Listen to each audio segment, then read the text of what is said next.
What's going on, everybody? I hope you're all well, and welcome back to Dragon Age Origins. So last episode we talked to Wynne, and we found out she does actually have one regret in her long, very interesting life. She mentioned that she had an apprentice once called Anarin, who she thinks the Templars killed thanks to her failure as a mentor, but he did often talk about how he would like to find the Dalish. Luckily for her and us, we just got done wrapping up the Dalish quest, and we know exactly where the Dalish of Ferelden are at. So we're going to take her back to the Brazilian forest one last time and see if they know anything of Anarin. We're actually going to take Sten out with us because when we're done wrapping up Wynne's personal quest, we are going to take a shot at Morrigan's. So, without further ado, let's head on back to the Brazilian outskirts and see if they know anything of Anarin. We did already clear out all of the forest, so we don't have much to worry about beyond that. Now we can level up Sten here finally. He has 9 attribute points, so we're going to dump a lot of that into strength. 42 is the max requirement, I think, for anything we'll likely run into. Give the rest into willpower, so he has plenty of that. And then I suppose, ultimately, we'll probably dig a little into dexterity. Now, he can have a lot of these things. We can give him Berserker. That's going to be great for his two-handed sentiments. Okay, so looking at that, what we actually need to do is we're going to dip 2 points out of willpower, put those into cunning. We're going to get his next tactic level up. And now that he has Berserker, we get to have a lot of fun with this. So, we have 3 talent points. He only has 2 left in two-handed, so we're going to go ahead and max out his two-handed tree. And we're going to come up here and look at Berserk. The stench of blood and death drives the Berserker into a welling fury, providing a bonus to damage. Rages incur a penalty to stamina regeneration, however, which constraint reduces.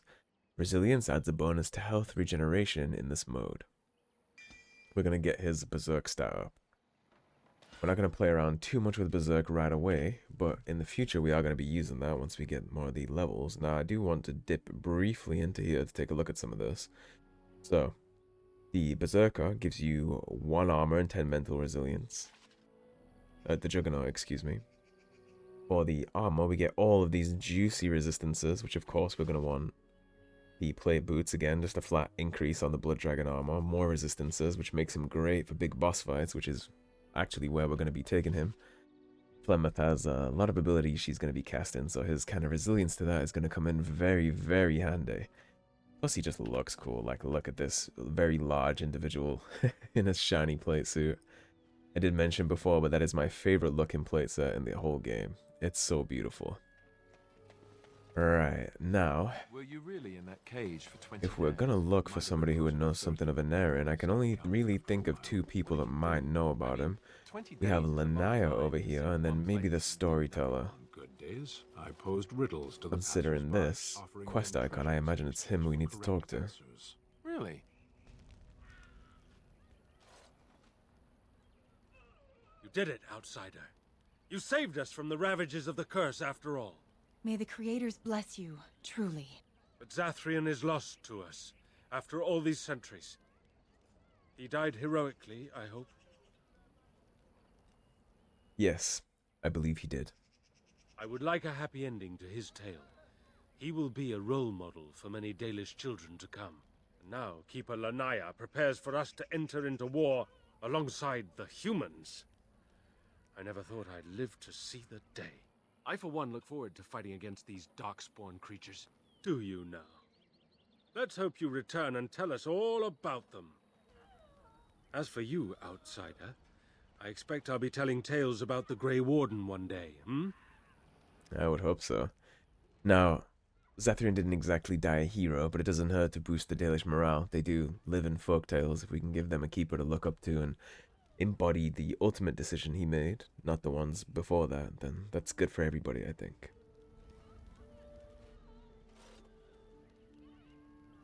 Andera Natishan, Grey Warden.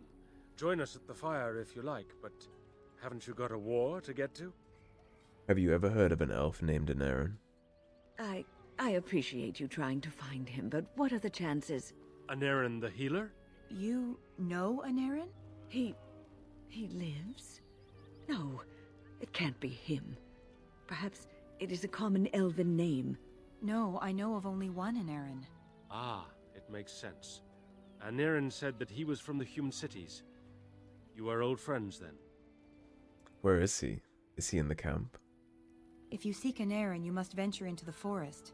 He prefers to be amidst the trees and the animals. Thank you all so much. I should go. Dareth Shiral. Darth Shiral. Alright, Wynne. See, looks like your apprentice didn't die to the Templars after all. I'm assuming that's why they never had an answer for her. It seems like they likely just kind of lied about the fact that they had taken care of that. And they came back from the Hun and said they handled it all greatly. Maybe the Dalish found a way to kind of counter the phylactery. Would make sense. If anybody could break that kind of magic, it would be the Dalish. They have a lot of old traditional magic that's not regulated by the Chantry, so makes sense they would have spells to kind of counter some of that. If anything, it'll be good to get this stuff off Wynne's mind. She does definitely deserve a little bit of respite. We actually have some more rune slots on this dagger, so if we picked some up, we might go and slot some things in there too. We'll handle that when we get back to camp.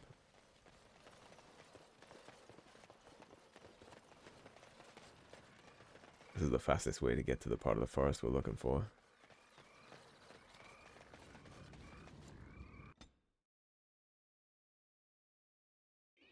And I believe he's down somewhere by the hermit.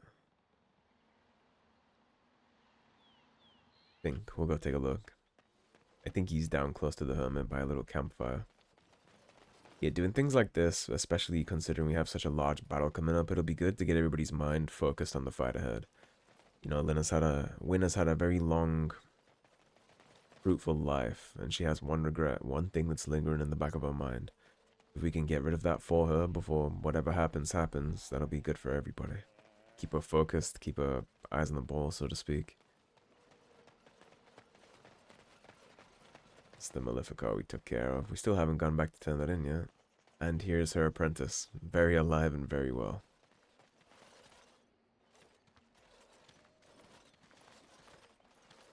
Friends, turn back, please.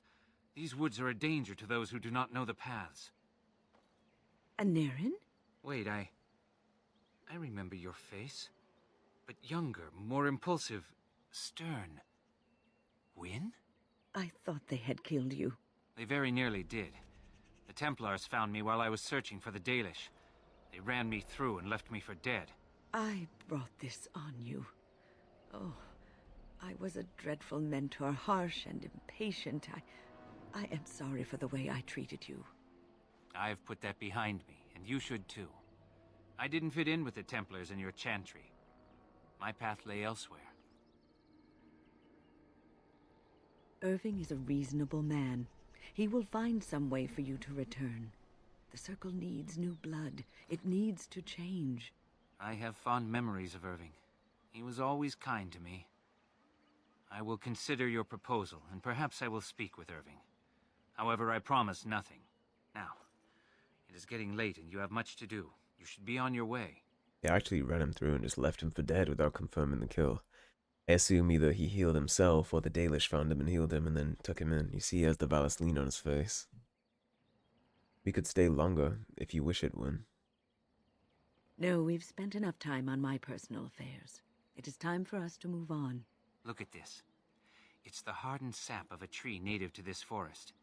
It's been something of a lucky charm for me, and now I want you to have it. Very well. I'm grateful. May your gods smile on you and Aaron. And on you. +4 and quest completed. Now, the amulet he gave her is actually a nice little buff to her Guardian Spirit ability that she has. We're not going to equip that because she has plenty of other things to worry about wearing, but it's a nice little keepsake for Wynne. We'll let her keep it. It's also nice that he's just hanging out here in the woods. As strange as it might seem, given the opinions you've heard me espouse on the circle, I actually hope he doesn't go back. It seems like he is happier with the Dalish, and he is not doing any blood magic. He's not doing any cursed things. He didn't, even when the Templars were running him through, he didn't summon a demon, so I believe there's just no circumstance where he would.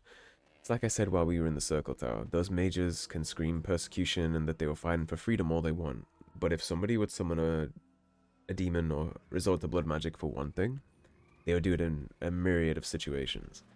He was on the brink of death and did rightly so almost die, and he still didn't summon a demon. There is no scenario where he would. Nothing would drive him to that. Nothing would drive Wynne to that. Nothing would drive Irving to that. The difference between a blood mage and a good mage, it's just something ingrained in them as a people. It's kind of like how some humans are capable of great evil, but there are others that never would. It's just something inherent in somebody's spirit, I think, whether they would resort to such things or not. And Anarin clearly wouldn't. He was willing to die without that, so I think we can trust him here with the Dalish. It's not like he's in a little alcove of abominations or anything, so... Although, can you imagine if that would have been what we found? We rocked up here and we found Anarin performing some kind of blood mage ritual. I would have, of course, taken care of that the way that we know how to. And that would have been a big mess. That could have actually ended really badly, but...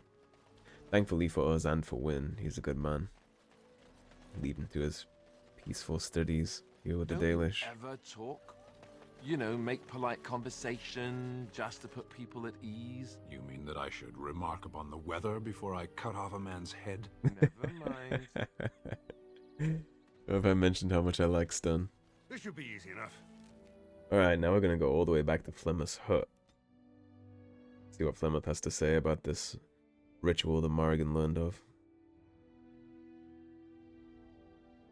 We're actually gonna get there without being jumped too. That's very surprising.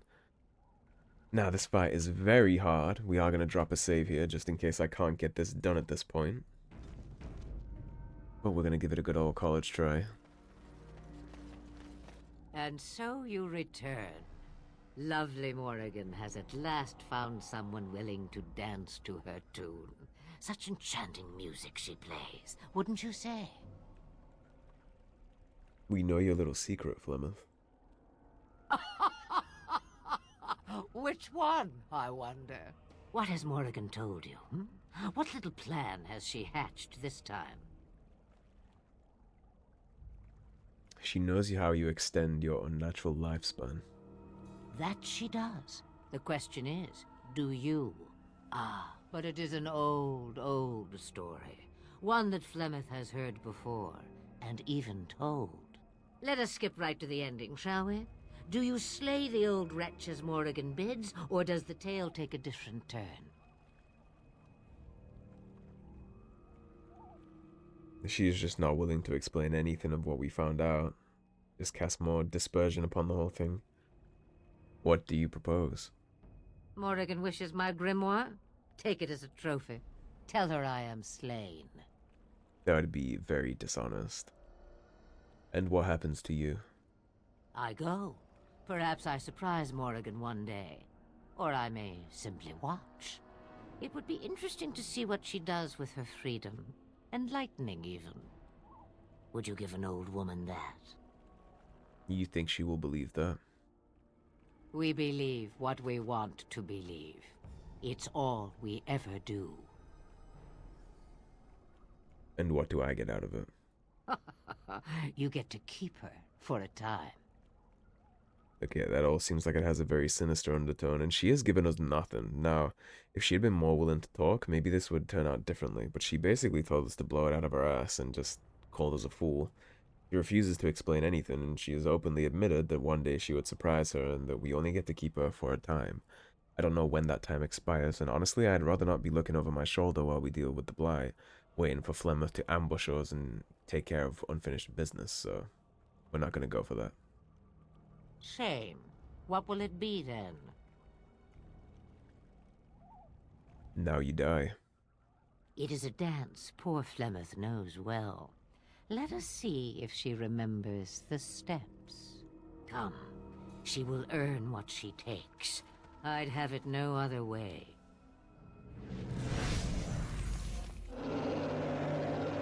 And welcome to the first dragon fight of Dragon Age Origins. It is a very tough fight.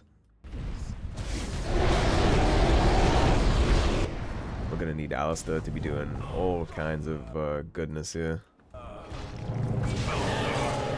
gonna need to keep a huge eye on all this.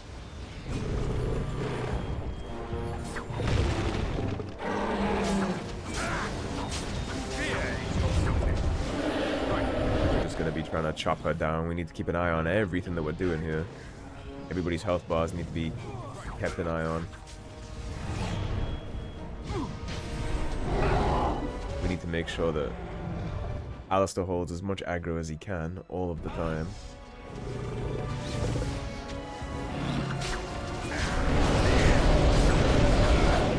We need to make sure that we keep chopping that wood. It would have been nice to bring Morrigan here for all her debuffs that she has, but alas, that's not an option. We're doing really good damage-wise. She's already past the halfway mark. As long as we keep all of our allies healed up, this should go pretty easy. As soon as you see Alistair getting low, heal him, because he's the tank. We need him. See, she's getting there. It's pretty low by now. Sten needs a heal. Alistair needs a heal. We're good for now.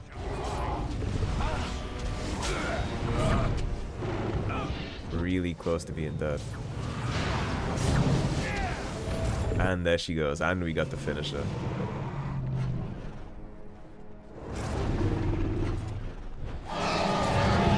And it is my second favorite finisher animation in the whole game. It's very cool, as you can see. Alright. And that went very clean. Extraordinarily clean, actually, which is a huge testament to our current build. I knew giving Sten Osiris would come in very handy here. Flemeth the Shapeshifter, we got her key from that. No dragon scales, as she's not a real dragon.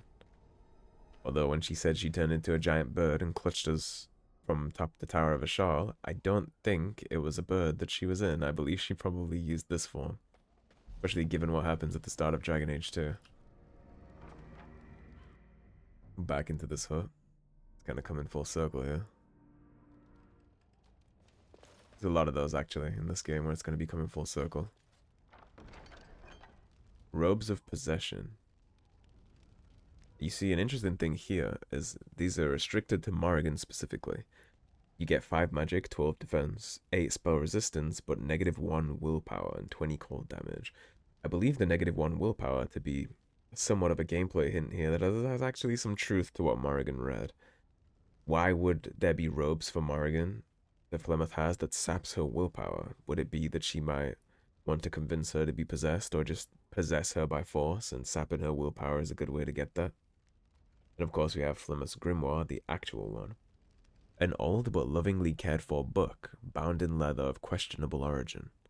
The pages smell of herbs and wood smoke. Intricate stitching on the cover marks out a leafless tree, strangely ominous in its stark appearance. Oh, well, I guess we can head back to camp now and inform Morrigan that Mama ain't gonna be coming home for dinner. Something tells me she won't be too tore up about it, given the complete lack of care she had. Now, as we leave here, I'd like to point out that she isn't skull and bones. The body is here. She's clearly bleeding out, but she isn't... It's not a skull. She appears to be dead for all intents and purposes, but whether she truly is or not, there's really no way to know. She didn't revert back to a human form or any of that. It's just a dead dragon, essentially. I guess we'll have to be patient to find out what happened there. We'll see what Morrigan has to say about it. If she had tried to explain herself a little to us, perhaps that would have gone differently, but of course she didn't. She just told us to shove it.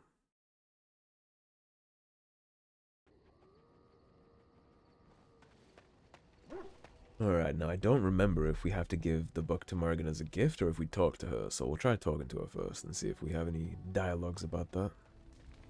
Yes? Okay, we do have to give it her as a gift. Make sure I actually tab over to her and give it to her. Not gonna repeat the mistakes we made last time. Flemeth's Grimoire. Mother's real grimoire, is it? I am glad you were able to find it after all. My thanks for retrieving it. I shall begin studying it immediately and unlock the power that it holds. And plus 15 on Morrigan, and that's her side quest done. Now, we do have a couple companions to talk to. We may as well start with her since we're over here. Yes? I'd like to ask you something. So, full of questions, are you? So Flemeth is dead. What now? Now I have enough time to study Mother's grimoire to find a way to prevent her from stealing my body in the future. For she will be back. One day, I have no doubt of that. And if I cannot protect myself, one day I will track her down again in whatever body she inhabits, and she will die again and again if need be. But there is no need to think of such things now. I have you to thank for saving me, so let us return to the task of dealing with the Darkspawn, no?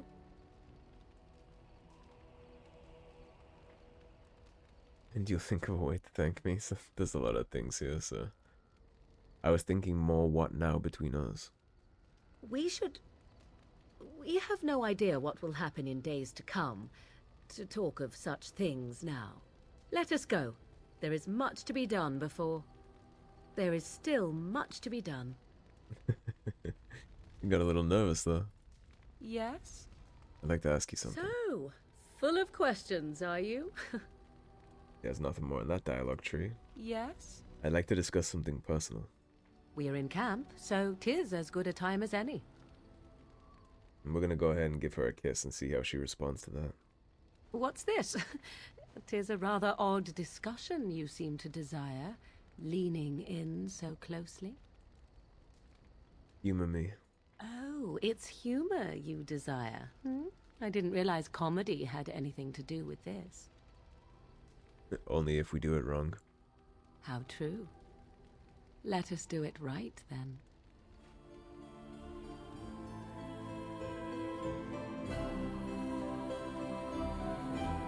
Very creepy, open-eyed kiss. And that inspires her. Now we have moderate magic for Morrigan, and that's going to take care of her for a little while.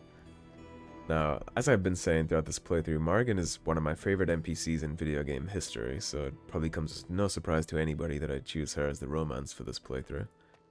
I told you before, this is going to be the best kind of reimagining of my first canon playthrough I ever did, and it's certainly, Morrigan was certainly the choice.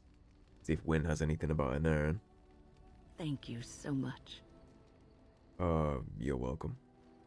You led me to an errand. You persisted, even though I was sure all you were going to find was a dead end. I'm glad I could help. I will never be able to repay you for what you've done for me. Finding an errand allowed me to bring that chapter of my life to a close. I feel free. A great weight has been lifted off my heart. This moment, it feels like the moment before the sunrise, when all the world is still, holding its breath, waiting for first light. I can stop thinking about my past and look forward to the future. Thank you, my friend. You will always have my gratitude. Now, she has already repaid us for what we have done tenfold by this point. She never had to repay us in the first place, but the fights she's helped in, the advice she's given along the way, her continued support in battles, that's plenty of repayment.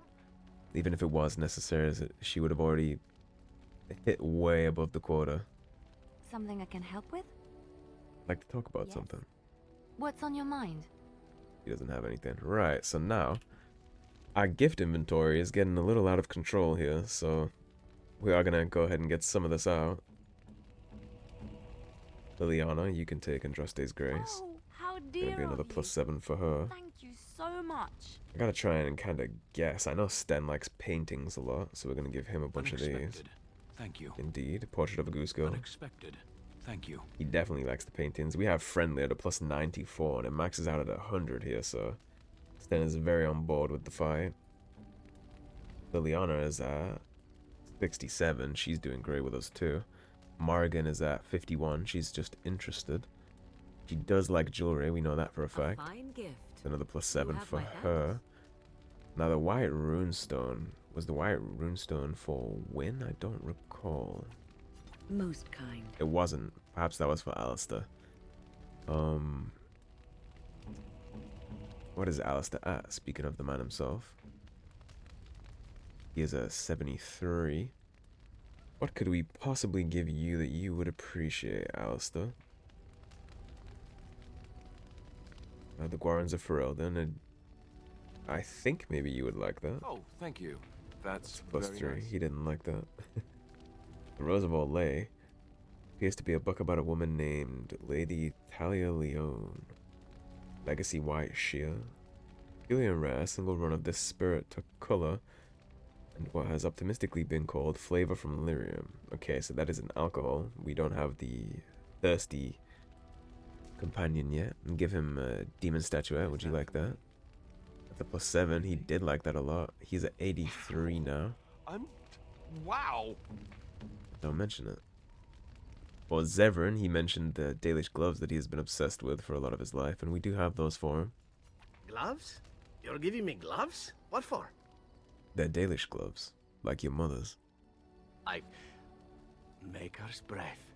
You're right. It is like my mother's. The leather was less thick and it had more embroidery, but these are very close and quite handsome. You're welcome. Do I seem surprised? Perhaps I am. Still, I appreciate the fact that you even thought of me. No one has simply given me a gift before. Thank you. You're very, very welcome. Right, now he should have more dialogue for us, given that we just leveled up his What say inspiration.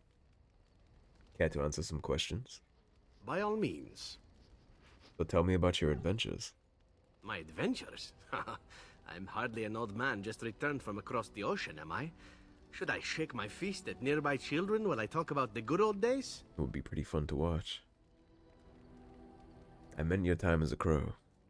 You mean you want to hear about the grueling training? Being locked in an oubliette for weeks at a time? The slavery? The festering injuries? Or are we seeking something more glamorous? Something more glamorous. Well, that should be easy enough, I think. Let's see, my second mission ever for the Crows was a bit intriguing. I was sent to kill a mage who had been meddling in politics. The crows were willing to anger the circle of Magi. In Antiva, nobody is too important to escape the reach of the Crows. They've killed kings and queens. That is simply how it is. As it turned out, the mage in question was quite a delightful young woman. Long, divine legs, as I recall. I caught her in a carriage on her way to escape to the provinces. After I killed her guard, she got down on her hands and knees and begged for her life. Rather aptly, I might add. So I joined her in the carriage for the night and left the next morning. And she didn't try to kill you? Well, yes, twice, actually. Then she decided to try and use me instead. The woman had actually convinced me to speak to the Crows on her behalf. What can I say? I was young and foolish at the time. Then, as I was kissing her goodbye to return to Antiva City, she slipped on the threshold and fell backwards out of the carriage. Broke her neck. Shame, really, but at least it happened quickly. So he didn't actually kill her? Not actually, no. I was a bit unimpressed by the development at first. Then I found out that she had told the driver to take her to Janellen instead. She had planned to lose me in the provinces. I would have looked very foolish to the Crows. As it was, my master was very impressed that I had done such a fine job of making it look like an accident. The Circle of Magi was unaware of foul play, and everyone was happier all around. I'm sure you got a big promotion out of that. These sorts of things happen to you often. Like being spared by a benevolent mark who then helps me escape from the Crows? Yes, it does seem to happen now and again, doesn't it? It was after that when I learned that one needn't let a pretty face go to your head. Professionalism was key. That's my moral of the day, you see. Moral of the day is professionalism is key. Keep that in mind. A wise lesson to learn. And one that not everyone learns, I'm sad to say. But that's enough tale spinning from me for the moment. Talking about the mage has made me a bit nostalgic, I'm afraid. Ah, the good old days. The good old days. Alright. And with all that, I suppose the last person we need to worry about giving some gifts to would probably be Shale. Not sure I have anything that Shale would be interested in, though. Suppose we could give her a remarkable topaz. Would you like that? Very nice. Plus A. They would indeed like it. We have these satin shoes for Leliana, and a chantry amulet also for her. I think we pretty much got all the dialogue we're gonna get from Leliana. Let's see. Something I can help with? I'd like to talk to you about something. Yes? What's on your mind? We do. Alright, so we got Liliana's song, we got her side quest. Given all of that, let's go ahead and drop a couple more gifts into her inventory. So of course you would like the Chantry Amulet. Oh, how dear of you. Thank you so much. And I know you've been wanting some pretty shoes. Oh, how dear of you. Thank you so much. You're very welcome. And she is inspired Major Cunning. That is when they hit over the 90 threshold. Let's talk to Leliana again. I know that look. You have something on your mind, don't you? I do. We need to talk. Of course. Are you feeling better about what happened with Marjolaine? Yes, a little better. Time heals all wounds, so they say. Scars remain, but they are just colors in the painting that is my life, no? I just wanted to make sure you were alright. I wish things had happened differently, but knowing her and knowing me, I don't think it could have. We had good times, though, and I look back on those fondly. Whatever happened after will never change the truth of the past. I think it's all for the best, ultimately. She was special to you, wasn't she? Yes, once, a long time ago. She was a worldly woman, and there was so much she knew and was willing to share with me. I would have done anything for her once. She didn't deserve you. She used to be different. Happier, I think. She loved music and had a weakness for sugary cakes. Maybe she was always lying about who she was. Or maybe she changed over the years. Everyone changes, unfortunately. That's what they say. And the rest of us just have to move on. And I think I have. You are how she used to be years ago. A joy to be around, a constant companion, and a listening ear in times of need. That will not change. Not if I can help it. Yes, I know that. I don't think you would ever do what she did to me. I have never regretted leaving Orlais. I do not regret any of the pain, the anger, the loneliness, because it brought me to you. And I love you. It's so wonderful to say that to someone again. But people are starting to look at me strangely. We will speak of this again, I promise. And we're gonna have to somehow secure that me and Leliana are only friends I here. enjoy the nights at camp. The night always seems more peaceful to me. Safer. I know what you mean. I feel the night grants us a reprieve from the troubles of the day. Silly, isn't it? The Darkspawn never sleep, and they lurk in the shadows. It's not silly to seek moments to lay down your burdens. I enjoy those nights when we stand guard together, talking to pass the time in those small hours. Well, I talk and you listen mostly. Sometimes I succumb and fall asleep and wake to find you still watchful. And I know you're watching out for me. That's what friends do. Look out for each other. What I'm trying to say is that I trust you. I'm comfortable around you. I know you'll be there when I need you. You are our leader and my friend, and sometimes I think that maybe we could be more than that. Maker, look at me stumbling over my words like an ill-educated peasant girl. Some bard I am.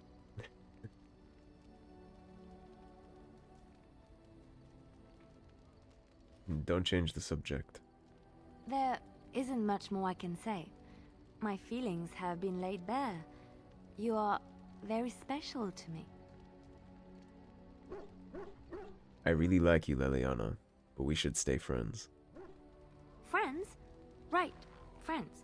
I see. Well, I mean... I can't imagine why we wouldn't stay friends. Right. And there's someone else in my life. Yes, I understand. Completely. It's you and not me. I should go. You took that pretty well, still on +4. The stars are out. Didn't get sour about it like Zevran did. For once a clear night. It comforts me to know that the stars will remain untouched by the blight. That whatever happens down here, they will shine eternally. Their light undimmed. There is a story about that cluster of stars over there. Do you know it? Elindra and her soldier? Tell me the story. A long time ago, there lived a fair maiden called Elindra. She had many suitors, but spurned them all for she did not love them. One day, Elindra was sitting by her window in her father's castle, singing and dreaming, when her lovely voice caught the attention of a young soldier. Entranced by her song, the soldier drew near to Elindra's window. As their eyes met, he fell in love with her, and she with him. When Elindra told her father about the man she had chosen, he was furious, for Elindra was high-born, but her love nothing more than a common soldier. To keep them apart, he had Elindra imprisoned in the highest tower of his castle, and sent her soldier to the wars. Alas, not a month had passed before news of the soldier's death reached Elindra. Alone in her tower, Elindra wept for her love, and beseeched the gods to deliver her from this cruel world. So earnest was her plea that the gods themselves were moved. They gathered Elindra into their arms and lifted her high into the heavens, where she became a star. The gods also raised up the soul of Elindra's soldier love, and there he dwells, across the horizon from her. The band of stars between them is a river of Elindra's tears, cried for her lost love. They say that when Elindra has cried enough, she will be able to cross the river to be reunited with her soldier. I love the way Leliana tells stories. That's a beautiful story. This story is one of my favorites. A tale of a love so great and so enduring that it defies death and moves the gods to action. Sometimes I ask myself, does such a love exist? Can it exist? If we lose hope in love, then we are truly lost. I never expected you to say that. It is a pleasant surprise. Why is it a surprise? I have to say there is a certain severity to you. Finding a person behind that all is nice. Maybe you should let your softer side show more often. Sometimes following your heart, not your head, leads you to remarkable places. That's very true, and a pretty good moral to that story too. I think that a lot of times people turn their hearts off because they're too interested in what they think. But your heart can lead you to a lot of good places and a lot of good people. You gotta temper what your heart wants with what your head thinks. But tempering what the heart wants and shutting it down are two completely different things. You should always temper your desires, but never completely ignore them.